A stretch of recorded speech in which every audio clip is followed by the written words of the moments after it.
বিশ্বাস করুন, এভাবে গরুর মাংস রান্না করে খেলে এত মজা লাগবে যে আপনাকে আমি বোঝাতে পারবো না বলে। কারণ এটি অনেক সুস্বাদু, অনেক টেস্টি হয়। প্রথমে আমি প্যানে তেল দিয়ে দিলাম, এরপরে দিয়ে দিলাম পেঁয়াজ কুচি। তেল গরম হওয়ার পরে পেঁয়াজ কুচি দিয়ে দিলাম, এরপরে আমি আলতোভাবে নেড়ে ছেড়ে দিতেছি। নেড়ে ছেড়ে দেওয়ার পরে পেঁয়াজগুলো বাদামি কালার হওয়া পর্যন্ত অপেক্ষা করেছি। এবারে আমি দিয়ে দিলাম লবঙ্গ, এলাচ এবং তেজপাতা কেটে মাঝখান দিয়ে। এরপরে দিয়ে দিলাম শাহি জিরা পরিমাণ মতো। এবারে আমি তেলের সঙ্গে একটু নেড়ে ছেড়ে দিচ্ছি। এরপরে আমি এগুলোর সাথে দিয়ে দিলাম 1.5 চা চামচ আদার পেস্ট, রসুনের পেস্ট 1.5 চা চামচ, আদার পেস্ট 1.5 চা চামচ। এবারে আমি তেলের সঙ্গে একটু ভেজে নিব সবগুলো উপকরণ।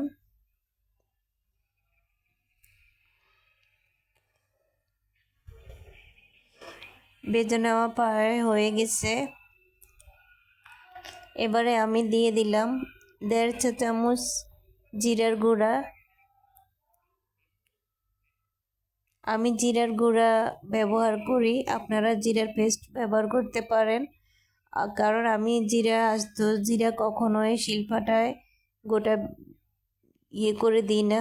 এবারে দিয়ে দিলাম গরম মশলার গুঁড়া পরিমাণ মতো। এরপরে দিয়ে দিলাম টমেটো কুচি পরিমাণ মতো। টমেটোগুলো ভাজা হওয়া পর্যন্ত অপেক্ষা করেছি। এরপরে দিয়ে দিয়েছি পরিমাণ মতো পানি।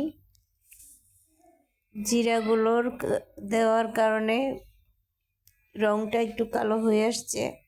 এরপরে আমি দিয়ে দিলাম হলুদ, লবণ, মরিচের গুঁড়া পরিমাণ মতো দিয়ে দিলাম। এবারে আমি মশলাগুলো কষিয়ে নিচ্ছি।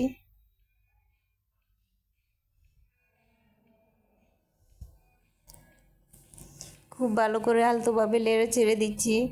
এরপরে আমি মাংসগুলোকে খুব ভালো করে ধুয়ে সাজিতে নিয়ে রেখেছি। এবারে আমি মাংসগুলো দিয়ে দিলাম।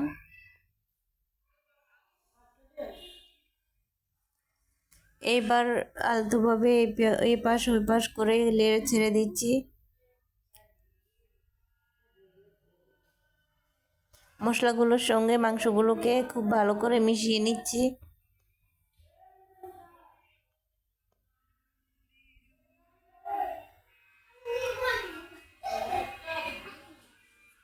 এরপরে আমি ঢাকনা দিয়ে দিলাম। এবারে মাংসগুলোকে আমি কষিয়ে নিব। মাংস থেকে পানি ছেড়ে গেছে।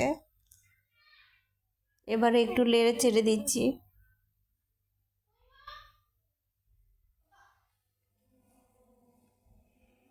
আলতোভাবে এপাশ ওপাশ করে খুব ভালো করে নেড়ে ছেড়ে দিচ্ছি।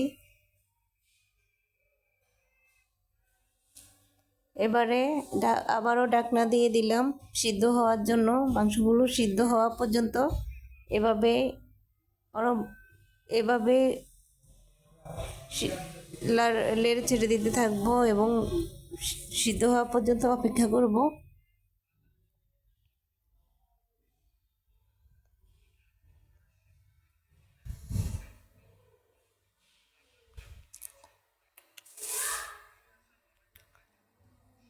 এরপরে আমি মাংস কষানো হয়ে গেছে।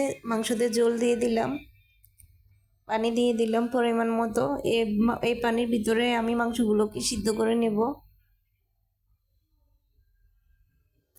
আমি আজকের মাংসটি রাইস কুকারে রান্না করতেছি। আপনাদের ইচ্ছে হলে আপনারা গ্যাস চুলায়ও রান্না করতে পারেন বা লাকড়ি চুলায়ও রান্না করতে পারেন। এবারে দিয়ে দিলাম কাঁচামরিচ, দিয়ে দিলাম 1 চামচ ঘি। এরপরে আবার ঢাকনা দিয়ে দিলাম, আর একটু সিদ্ধ করে নিলাম। এবারে আমি পেঁয়াজের বেরেস্তা দিয়ে দিলাম পরিমাণ মতো। এবারে আমি পেঁয়াজের বেরেস্তাগুলো মাংসের সাথে খুব ভালো করে এপাশ ওপাশ করে নেড়ে চেড়ে মিক্স করে নিব।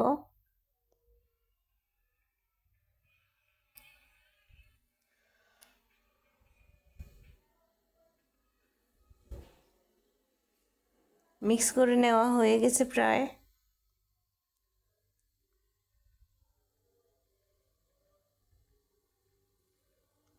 এবারে আমি পরিবেশন করব।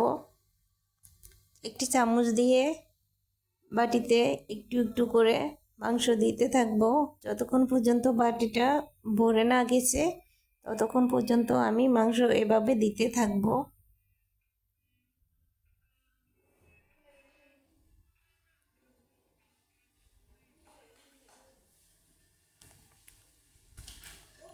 মাংস দেওয়া হয়ে গেছে, বাটি ভরে গেছে মোটামুটি, আর দিব না।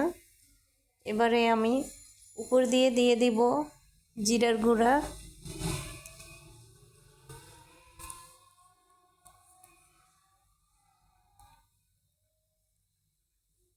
পরিমাণ মতো জিরার গুঁড়া দিয়ে দিয়েছি উপর দিয়ে। এবারে আমি মাংসটাকে দেখাবো কি সুন্দর সিদ্ধ হয়ে গেছে, দেখছেন? ধরার সাথে সাথে গলে গেছে। এত সুন্দরভাবে সিদ্ধ হয়েছে যে বলে বোঝাতে পারবো না। এটি খেতে এত টেস্টি, বলার বাহিরে।